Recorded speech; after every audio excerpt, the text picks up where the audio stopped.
Ang mga kwento ng pag-ibig, kwento ng buhay, at kwento ng pag-asa dito sa Barangay Love Stories. Love Stories.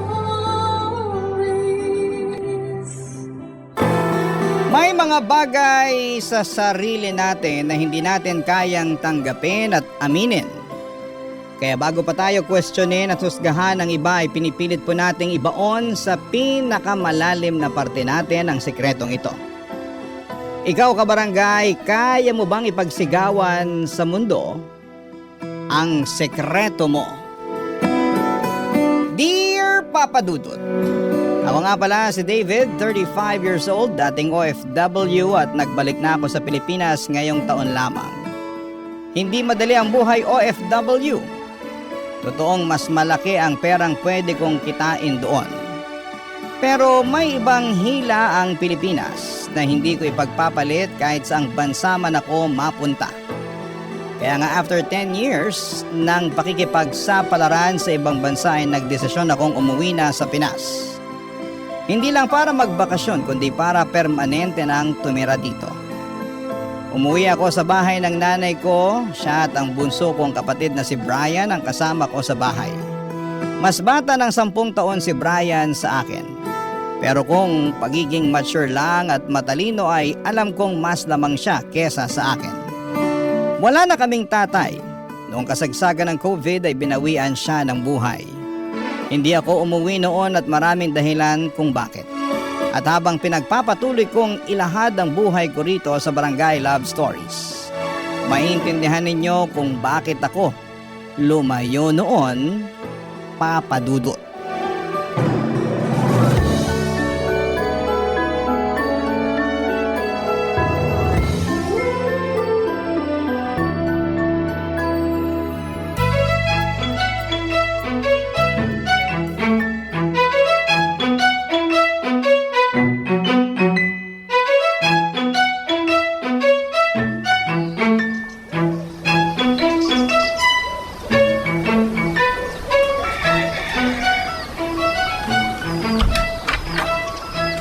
Tagal kang hinintay ng kwarto mo na makabalik, David! Welcome back, anak! Salamat, Nay. Parang walang pinagbago ang kwarto ko Oh, naka-display pa rin sa dingding ang picture ko nung high school graduation ko. Pansinin mo rin ang bedsheet mo. Iyan ang paborito mong bedsheet, hindi ba? Ito nga yun. Ito yung pinagtagpi-tagpi ni Lola Inday ng mga retasong tela para makagawa ng bedsheet. Di ba yan yung project mo sa, home economics class ba yun? Nako, Nay. Ako ang pinakamataas na grade noon sa home economics. Dahil dito sa bedsheet na tinahi ni Lola Inday. Samantalang ang ambag ko lang naman noon abutan siya ng gunting at karayom. Hindi ko ipinagamit kahit kanino ang bedsheet na to. Nainggit nga si Brian nung nakita niya tong bedsheet. Bakit daw hindi siya ipinagtahi ni Lola Inday ng ganito? Ang bilis na talaga magselos ni Brian, no? Sinubukan naman siyang tahian ng Lola Inday niyo noon. Kaya lang... Kaya lang, hindi natapos ni Lola Inday na tahiin kasi namatay na siya agad.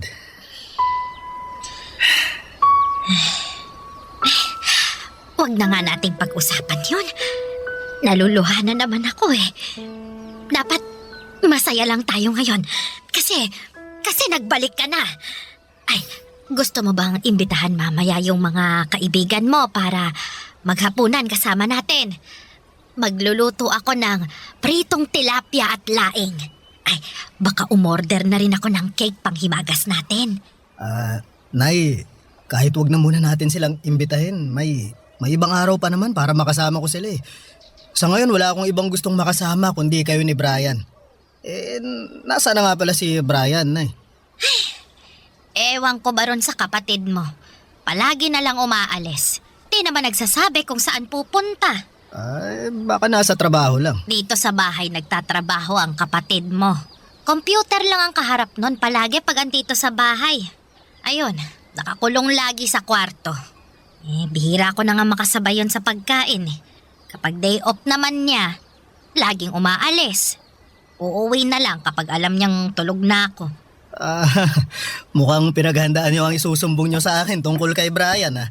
At ano naman ang isusumbong ni nanay sa akin, ha? Kuya David? Ohoy! Brian!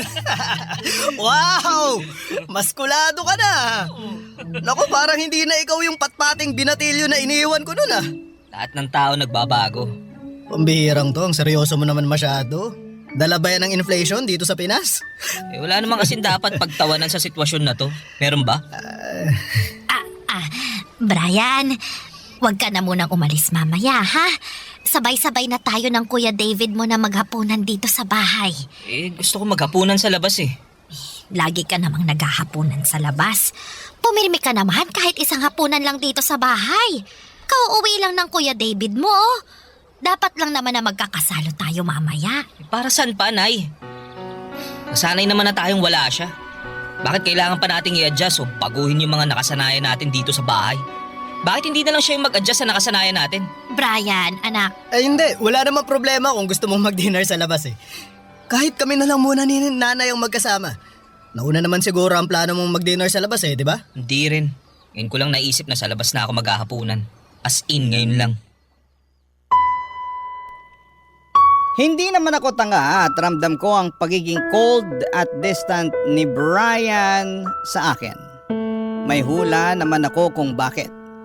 Dahil siguro'y hindi na ako umuwi pa ng Pilipinas mula nung nag-ibang bansa ako ng biglaan. Hindi rin ako nagpaalam sa kanya noon. Walang nakakaalam ng plano ko kahit ang nanay ko mismo. Kaya siguro'y dinamdam ni Brian ang pag-alis ko, lalo't ako lang ang kakampi niya noon kapag pinagtutulungan siyang pagalitan ng mga magulang namin. Close po kaming dalawa ni Brian o mga bata pa lamang kami. Naging parang mag-best friend pa nga kami noon. Lagi akong nasasangkot sa gulo kapag may nang titrip sa kanya. Naging dependent sa akin si Brian. Kaya naiintindihan ko siya kung nasaktan siya sa pag-alis ko. Lalo teenager pa lamang siya noon at may mga inaalam pang mga pagbabago sa sarili niya. At sa loob ng 10 taon ay hindi niya ako nakita o nakasama. Hindi rin kami nakapag-usap kahit sa tawag lang, at ang pinaka masakit pa na ginawa ko sa kanya ay hindi ako umuwi ng Pinas. Noong namatay ang tatay namin dahil sa COVID, pinayagan naman ako ng trabaho kung umuwi pero mas pinili kong hindi, Papa Dudut.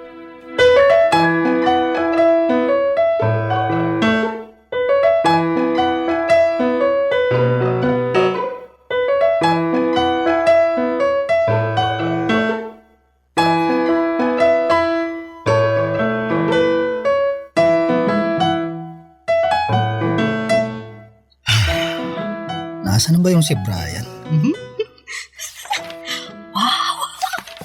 laki. Ayun lang pala. Brian, pwede ba kitang makausap? Anong kailangan mo? Busy ako. Wala naman. Naisip ko lang makipagkwentuhan sa'yo. Para kasing ilang araw mo na akong iniiwasan eh. Lahat ng tao iniiwasan ko. Talaga ba? Dati naman gustong-gusto mong napapaligiran ng mga tao. Hanggang ngayon ba iniisip mo pa rin na bata ako? Nakatulad pa rin ako ng dati? Tagal mong nawala, kuya. Hindi imposible ang pagbabago sa akin. Nagtatanong lang ako hindi kita inaatake. Para kasing walang karapatan ng ibang tao na magbago eh. Uy, hindi naman ganun ang ibig kong sabihin. Medyo nagulat lang ako na... di bale. Basta gusto lang naman kitang kumustahin talaga eh. Okay lang ako. Lumabas ka na, may ginagawa pa ako. Nagpalit na pala kayo ng kwarto ni nanay, no? Matagal na. Pagkalibing ni tatay, nakipagpalit na si nanay ng kwarto sa akin. Masyado na raw tong malaki para sa kanya. O baka ayaw niya lang maalala masyado si tatay. Ikaw ba? Naalala mo pa rin si tatay? Ano ba yung pinagkakaabalahan mo ngayon? Tumatakbo ka pa rin ba tulad ng nauuso ngayon? Basketball? Anong mga movie pinapanood mo? Hindi ako tumatakbo at mas lalong hindi ako nagbabasketball. Pelikula? Wala akong hilig dyan. Alam mo naman yun, di ba? Oo, alam ko namang wala kang hilig manood ng pelikula noon. Pero naisip ko lang, sabi mo nga lahat nagbabago. Baka ngayon mahilig ka ng manood ng pelikula. Ayain ko sana kayo ni nanay na manood ng sine sa Sabado eh. Hindi ako pwede sa Sabado. Oo, kung hindi Sabado, sa Linggo o kahit kailan ka pwede. Wala pa naman akong balak maghanap ng trabaho ngayon eh, kaya free ako kahit anong oras. Mas mabuti pa kung maghanap ka na lang ng trabaho para hindi ako lagi kinakausap mo. Kung ayaw mo manood ng sine, siguro naman, mahilig ka pa rin magbasa ng mga magazine? Hindi Hindi ako nagbabasa ng mga magazine. Sinungaling pa to eh. Ano tong magazine na binabasa mo kanina ha? Ito. Ano ba? Ano ba, Kuya David? Huwag mo kang pakialaman yung magazine ko. Akin na. Hindi ako nakikipagbiroan ha. Teka. Brian. Hoy, ba't ka nagbabasa ng malalaswang magazine ha? Akin na nga yan. Huwag pakialam mo. Ano ba masama rito ha? Wala namang masama. Nasa tamang edad ka na para magbasa ng ganitong adult magazine. Yun naman pala eh. Lumabas ka na nga. May gagawin pa ako. Teka. Bakit mga lalaking nakahubad ang meron dyan sa magazine na yan? Brian, bakla ka ba? Hindi ako bakla no. Nakalimutan ng kakilala ko yan sa coffee shop nung nagkita kami kanina. Babalik ko bukas. Pero bakit titig na titig ka kanina habang binabasa mo yung magazine na yan? Na-curious lang ako. Tsaka may matitino namang articles dito sa magazine na hindi puro kalaswaan ang ino-offer. Masyado ka lang mapanghusga. Ang tagal mo tumira sa ibang bansa pero di ka pa rin open-minded. Ay, alam mo Brian, wala namang masama kung bakla ka eh. Alam mo kung ano yung masama? Yung nangingialam ka sa buhay ng iba. Pero bakla ka. Hindi nga ako bakla. Uwe, di nga. Di ka bakla? Sinabi na hindi ako bakla. Nagulat ako sa pagsigaw ni Brian. Nagalit siya sa akin at lumabas na ako ng kwarto niya para magpababa na siya ng emosyon niya. Alam kong mali na dineretsa ko siya ng ganon. Akala ko kasi ay open na siya sa kasarian niya kahit na hindi niya aminin. Ramdam kong bakla si Brian. Wala namang straight na lalaki ang titingin sa mga gay magazine, hindi ba? Ang mga straight na lalaki ay naiilang kapag nakakakita ng hubad na katawan ng ibang lalaki. Nakita ko pa si Brian na nakatitig sa laman ng magazine habang nagpapakawala ng pilyong ngiti. Hindi naman sana ganito kalala ang pagdududa ko sa kasarian ni Brian. Pero noong mga bata pa lamang kami ay laging sumasama si Brian sa mga kalaro niya para magbahay-bahayan. Imbes na siya ang ama o anak na lalaki ay siya madalasang magpresenta bilang isang nanay. Kahit naman may mga babae silang kasama sa larong yon. Isang beses din sa pakikipaglaro niya ng kasal-kasalan, siya rin ang naging bride. At nahuli ko nga siya, Papa Dudut, na hinahalikan ang kanyang groom nang walang pag-aalinlangan ng mga oras na yon. Barangay Love Stories. Barangay Love Stories. At kahit sinabi na ni Brian na hindi siya bakla ay ayaw ko pa rin yung paniwalaan. Inobserbahan ko siya sa bawat galaw niya dahil doon ay mas lumakas ang kutob kong bakla nga siya. Gusto ko siyang paaminin pero hindi ko magawa. Problema ko na siguro ito. Gusto kong pinapatunayan na tama mga hinala ko. Sorry na lang sa kapatid kong si Brian kung siya ang pinunteriya ko. Kaya naman gumawa po ako ng mga paraan para mapaamin ang kapatid ko sa totoong kasarian niya. May nakilala akong babae sa bar, itago na lang natin sa pangalang Lily, kaedad ni Brian. Naisip ko magagamit ko si Lily para mapaamin ang kapatid ko. Kinaibigan ko si Lily at napapayag na kitain ito si Brian sa bahay namin. Importanteng malaman ko ang katotohanan sa kapatid ko. Kaya naman dinala ko si Lily sa bahay at ipinakilala na kay David, kay Brian at doon ay nagkaroon ng gulo, Papa Dudut.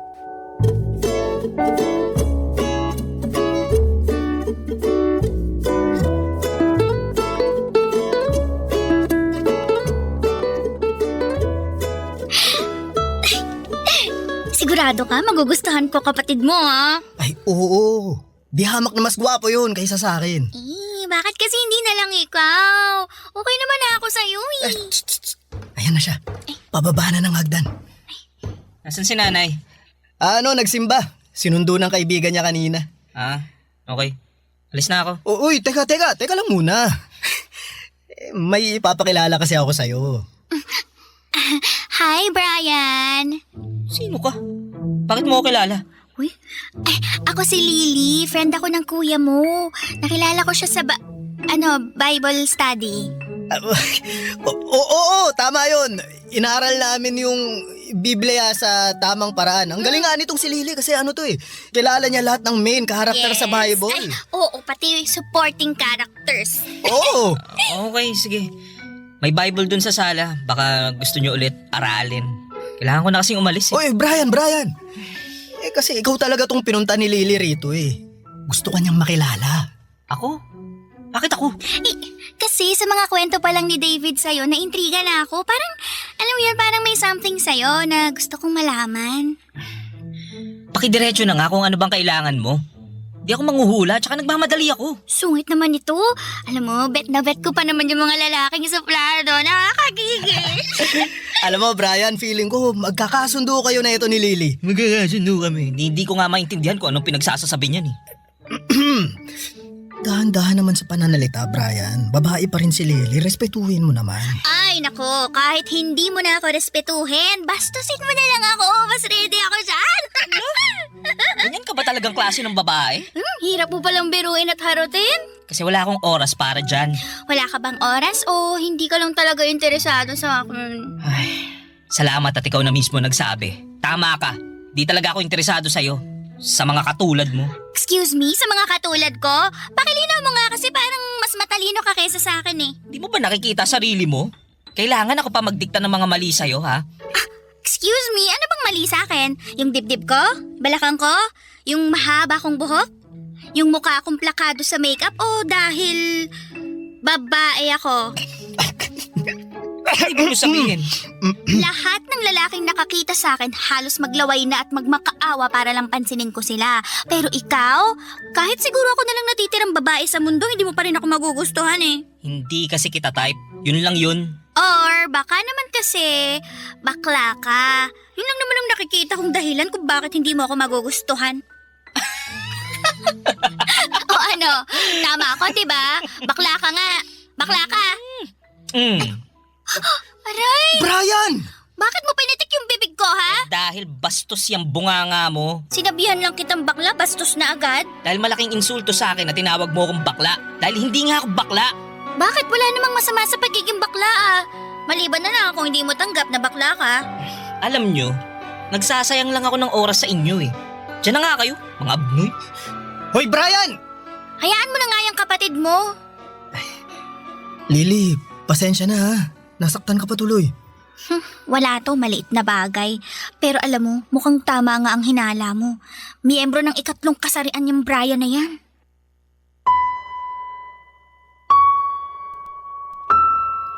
Habang tumatawa ng walang hinto si Brian ay biglang nag-flashback sa akin noong mga bata pa lamang kami. Bungis-ngis talaga si Brian at nakakaaliw ang inosente niyang tawa. Sa tuwing naririnig ko noon ang tawa niya ay alam kong totoong masaya siya. Kaiba sa ngayon, na pilit at nakakatakot. Malalim at parang may ibang kahulugan. Noong mga bata pa lamang kami, Papa Dudut, wala akong ibang gustong makita at marinig kundi ang tawa ni Brian. At madalas kong naririnig yon sa tuwing kasama niya ang best friend niyang si Ralph. Natatandaan ko pa sila madalas ang magkasamang dalawa. Kahit wala silang ibang kalaro, basta kasama nila ang isa't isa ay masaya na sila.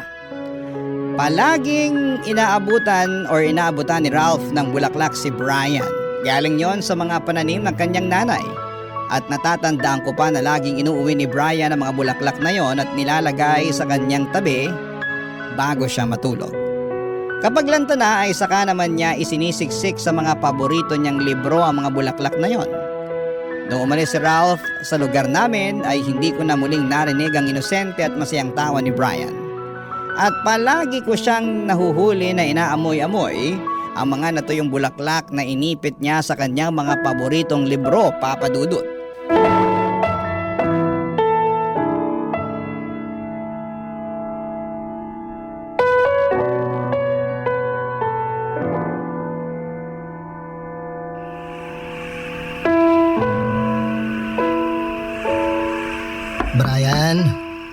ba yun, Kuya David?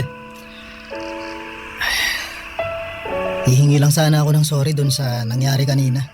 Alin? Yung pambabastos niyo sa akin ni Lily? Hindi naman kasi yun ang intensyon namin. Gusto ko lang ireto si Lily sa'yo. Mabait naman yun. Bulgaran lang magsalita pero maayos yun. Bakit hindi na lang ikaw ang manligaw sa kanya kung maayos siya sa paningin mo? Sabi kasi sa akin ni nanay, single ka pa rin hanggang ngayon eh. Oo, ano naman? Alam mo, naalala ko lang kanina habang kaharap ko si Lily. Lumabas ka na nga ng kwarto ko, Kuya David. Marami pa akong kailangang gawin. Hindi mo ba napansin? Pareha sila ng kulay ng lipstick ni nanay noon. Matingkad na pink. Oh, tapos? Irereto mo rin ba siya kay nanay? Bigla ko lang kasing naalala nung mga bata pa tayo. Nahuli kita na ginagamit yung pink lipstick ni nanay noon habang nakasyesta sila ni tatay. Tapos sumasayaw-sayaw ka pa sa harapan ng salamin. Ginagaya mo yung mga napapanood mo na singer sa TV. Ano? Hindi totoo yan ha. Nag-iimbento ka lang. Ano paanong nag-iimbento after nga kitang nahuli, bigla kang lumapit sa akin. Nagmakaawa ka na wag kitang isumbong kay tatay. Pumayag pa nga ako nun, di ba? Ay, basta ikaw lagi yung maghuhugas ng plato sa loob ng 1 buwan. Nako, ang bilis mo ako napapayag nun. Wala akong matandaan na sa mga pinagsasasabi mo. Kung meron man ako naaalala, yung katamaran mo sa mga gawaing bahay.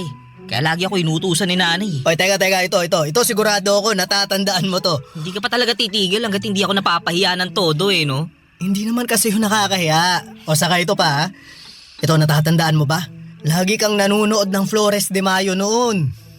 Inaaya kitang manood ng liga pero ayaw mo sumama.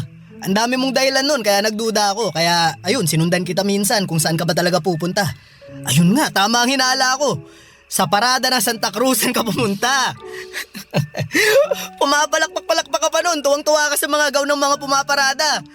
Nahuli pa nga kita na hinaplos yung gown ng Reyna Elene. Kumending-kending ka pa pagkatapos. Grabe. Ano bang gusto mong sabihin sa mga kwento mo? Ay, Brian. Gusto ko lang maging totoo ka sa sarili mo. At sino ka para sabihin sa akin na hindi ako nagpapakatotoo? Brian, kapatid mo ako, kuya mo ako. Concerned lang ako sa'yo. Kaya gusto kong umamin ka na sa totoong kasarian mo. Para hindi na rin mabigat sa'yo yung pagtatago mo. Concern? Huli ka na para maging concern, Kuya David. Kasi kung totoong concern ka, sana noon mo pa pinaramdam. Anong ibig mong sabihin? Ngayon naman tanga-tangahan ka. Hindi ako nagtatanga-tangahan, hindi lang kita maintindihan. Hindi mo ba naintindihan na kailangan kita? Nung bigla kang umalis na walang paalam sa akin, naisip mo bang intindihin yung mararamdaman ko? Brian, dati pa yun. Dati pa nga. Alam kong tapos na. Pero sa alaala ko, hindi natatapos yung galit ko sa'yo. Sa tuwing naaalala ko kung paano ko sinalo lahat ng galit ni tatay na mag-isa. Wala ka naman dun para tulungan ako Mag-isa kong hinarap lahat ng pananakit ni tatay. Kahit si nanay hindi ako matulungan. Ikaw lang dapat ang makakatulong nun sa akin pero nasan ka? Pinili mong tumakas. Maramot ka. Makasarili ka. Kaya wag mo sasabihin sa akin ngayon na concerned ka at naiintindihan mo ko. Kasi hindi ko yun naramdaman nung tinalikuran mo ko. Hindi ako nakapagsalita sa sinabi ni Brian, Papa Dudut. Nanghina na rin ako at hindi na nakalaban ng marahas niya akong itinulak palabas ng kwarto at saka yon sinarado. Nahiya ako sa inasal ko kay Brian. Nasaktan din ako dahil nalaman ko na ang totoong nararamdaman niya. Galit siya sa akin dahil akala niya ay iniwan ko siya. Pero sa totoo lang ay umalis ako noon hindi para iwanan siya, kundi iligtas ang sarili ko sa malupit naming tatay. Ako palagi ang sinasaktan ni tatay noon. Bata pa lamang ako ay hindi na niya ako tinitigilan ng galit at pananakit niya. Wala rin namang nagawa si nanay para protektahan ako sa malupit na kamay ni tatay. Hanggang sa nagbinata na ako at nakaipon. Nakahanap ng pwedeng paraan para matakasan si tatay. Walang pasabi sa kahit na sino at inayos ko lahat ng kailangan ko para makapunta ng ibang bansa. Yun siguro ang pinakamasaya at pinakamaluwag sa loob na nangyari sa akin. Nang makasakay na ako ng eroplano palayo sa lugar na puro na lamang puot ang sinapit ko. Mula noon ay hindi na ako bumalik pa. Maski na nung namatay si tatay, ayoko pa rin siyang makita noon. Pero hindi ko inakala, Papa Dudut, na sa kalayaan ko. Ang kapatid ko namang si Brian ang nakulong. Barangay Love Stories. Barangay Love Stories.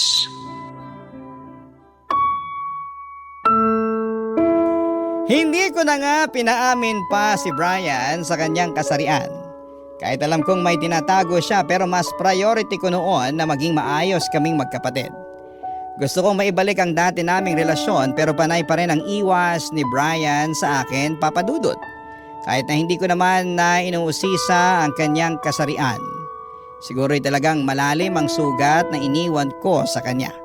Hindi ko na siya masyadong nilapitan dahil baka lalo lamang siyang magalit sa akin.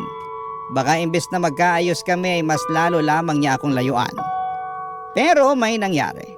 Parang gumagawa ng paraan ang tadhana para matulungan ko si Brian sa pag-amin ng katotohanan. Habang naglalakad ako para makahanap ng sasakyan, nakita ko si Brian na may ka-holding hands na lalaki. Agad akong nagtago para mas makumpirma kung kapatid ko nga ang nakikita ko. Tama nga ako. Nakita ko yon nang halikan ni Brian ang kasama niyang lalaki at saka sila pumasok sa isang motel. Pinicturean ko ang bawat galaw nila para may ebidensya ako kung sakaling mag-deny si Brian, Papa Dudut.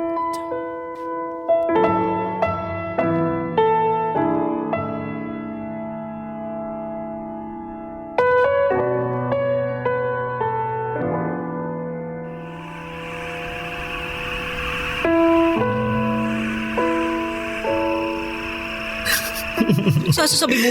Nakita kita kanina. May ko-holding hands ka. Uy, di totoo yan ha. Akala ko rin, hindi totoo eh. Baka mali lang ang kita ko, pero nung humarap ka ng konti sa direksyon ko para halikan yung lalaking kasama mo, yun! Doon ko napatunayan na hindi ako dinadaya ng mga mata ko. Wala akong oras para dyan sa mga kasinungalingan mo, kuya. Hindi nagsisinungaling ang camera ng cellphone. Gusto mong makita yung pictures nyo ng kasama mong lalaki? Ang sweet nyo nga eh. Ano to, mansary date ba to? Anniversary? O gusto nyo lang magpababa ng init ng katawan sa motel? Ha? Hindi ko alam yung sinasabi mo. O ito. Imposibleng magsinungaling ang cellphone ko. O ayan, tingnan mo ngayon. Ikaw yan, di ba? At sino ba yung kahalikan mong lalaki ha? Hindi ko siya hinalikan. Napuwing kasi siya eh, kaya lumapit ako para hipan yung mata niya. Ah, ganun ba? Pero ang layo naman ang mata niya sa labi. Bakit sa labi ka nanghihipan? Mali lang yung kuha mo ng picture. Siguro, tapos ko nang hipan yung mata niya, tsaka medyo napadikit ako ng konti sa labi niya. Ah, Pero hindi ko siya hinalikan, no? Mali lang talaga yung nasa cellphone mo. oo nga. Mali nga siguro nang kuha tong cellphone ko. Pero tama naman siguro yung nakikita natin pareho sa picture na magka-holding hands kayo, no? Hindi rin. Ano yan? Inaalalayan ko lang siya papasok nung... Motel. Papasok ng motel. O bakit kayo papasok sa motel? Makikiihi kayo? Kakain ng half chicken? Pansit? Ano ba? Boss ko yan! Tama, boss ko yan! Kailangan naming mag-meeting at dyan sa lugar na yan yung pinakamalapit na pwede naming puntahan eh. Eh sa pagkakatanda ko, merong katabing coffee shop yung motel na yan eh. Bakit hindi na lang doon para hindi kayo napagdududahan? Mas malakas yung wifi sa motel na yun. Tsaka may restaurant naman yung motel na yun eh. Oo, umorder kami ng half chicken tsaka pansit. Kailangan namin kumain habang nagmi-meeting. Ah, ganun pala yun. Tsaka no, mas tahimik din kasi sa motel eh, no? Oo naman, Oo. para makapag-usap kaming dalawa ng maayos. Hindi nakakarinig ng ingay ng mga sasakyan o ng ibang tao. Tama ka ron. Ah, okay. Grabe kainis, maling-mali talaga tong cellphone ko ng mga kuha. Hindi na pwedeng gamiting ebidensya to. Pero kasi sa pictures nyo nakuha ko, ang sweet nyo talaga eh. Parang bagong kasal. Oh, teka. Oo naman yung bagong kasal. Masaya lang kayong tingnan. Sino ba naman kasing hindi sasaya kung kasama mo ang boyfriend mo, di ba? Sinabi ko na nga sa'yo ang lahat. Boss ko yan at wala kaming relasyon. Inalalayan ko lang siya kaya parang nakahawak ako ng mahigpit sa kamay niya. Respeto ko yun sa kanya bilang boss ko, no? Saka kapag napuwing ang kasama mo, hindi mo ba siya tutulungan? Tsaka... Brian, tama na nga. Magpakatotoo ka naman. Ginagawa mo na akong tanga eh. Kahit sinong inosente kapag pinakita tong pictures nyo, mag-iisip ng iba eh. Madumi ka lang talaga mag-isip. Madumi akong mag-isip o ayaw mo lang tanggapin na totoo ang iniisip ko tungkol sa'yo? Sumabog na ako noon dahil sa mga walang kwentang rason ni Brian sa kung sino ang kasama niyang lalaki na pumasok sa motel. Hindi ko talaga siya mapiga, Papa Dudut. Hindi ko pa rin mapaamin. At ang nakakainis dito ay parang hindi pa siya apektado at hindi man lang makaramdam. Ginagawa niya akong tanga. Pero higit sa lahat ay mas ginagawa niyang tanga ang sarili niya. Alam ko namang hindi lang ako ang nakakahalata sa pagiging kloseta niya. At ako na rin mismo ang naaawa dahil sa pagtatago niya. Pero ano bang magagawa ko kung ayaw pa rin niyang tanggapin ang katotohanan sa sarili niya? Nagmadali si Brian na mag-walk out sa akin at pumasok sa kwarto niya. Alam kong nasaktan ko siya sa pagpiga ko ng impormasyon tungkol sa kanya. Nakonsensya ako, mali nga siguro ang parang ko ng pagpapaamin sa kanya. Kasi totoo naman din na sa tuwing pinipilit natin ang isang tao ay mas lalo itong nagtatago at lumalayo. Kaya naman nakaisip ako ng ibang paraan para mas lumapit siya. At sa pagkakataong yon ay umami na, Papa Dudut.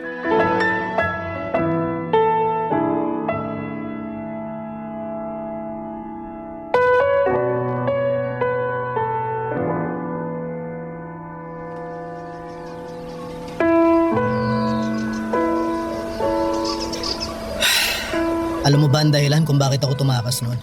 Kung bakit ako ng ibang bansa? Kasi makasarili ka. Sana ganun lang kasimple ang dahilan. Sa ibang bansa, pwede kang maging malaya. Tanggap nila kung sino at ano ka. Open-minded sila, sabi mo nga, di ba? Hindi kagaya rito sa Pinas, ang dami munang manghuhusga dahil iba ka sa inaasahan nila. Anong ibig mo sabihin? Bakla ako, Brian. Bakla. Kaya ako na mismo ang nagsasabi sa'yo, walang masama sa pagiging bakla. Nung una, parehas lang din tayo ng iniisip. Pakiramdam ko, kasalanan ng maging bakla. Kaya nagtago ako. Pero habang ginagawa ko yon, mas bumibigat ang loob ko. Mas lalo kong kinamumuhian ang sarili ko. Hanggang isang araw may nakahuli sa akin. May kahalikan akong lalaki sa kabilang bayan. At sa dinami-rami ng mga pwedeng makakita sa aming dalawa, si tatay pa talaga. Alam ni tatay? Nabakla ako? Oo. Kinaladkad niya ako palayo sa lalaking hinahalikan ko. Ang tatalas ng mga salita at mura niya. Noon pa man daw alam na niyang bakla ako pero wala lang siyang makuhang ebidensya. Hanggang isang araw, binagsakan na siya ng ebidensya para mapaamin ako.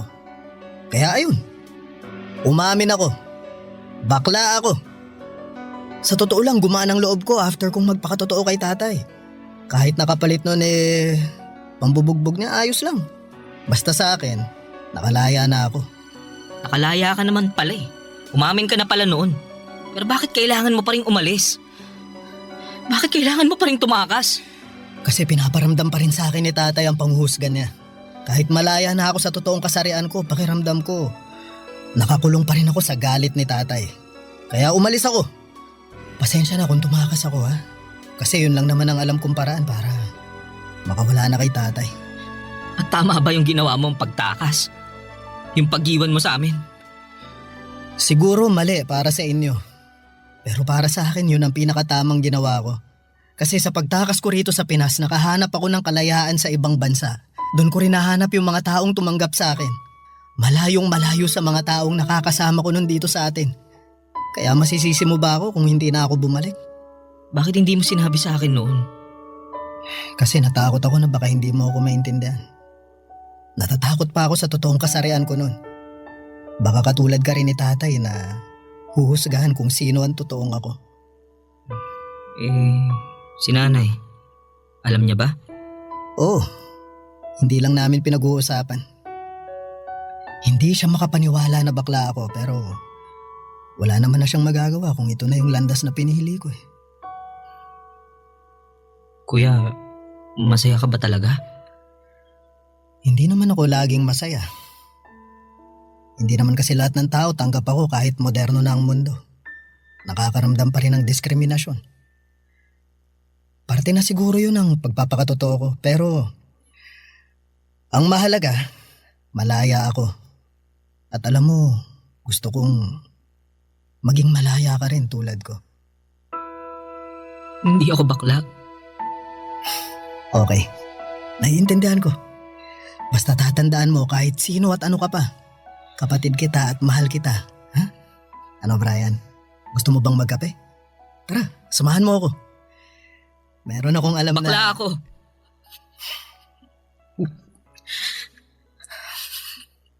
Bakla ako, Kuya David.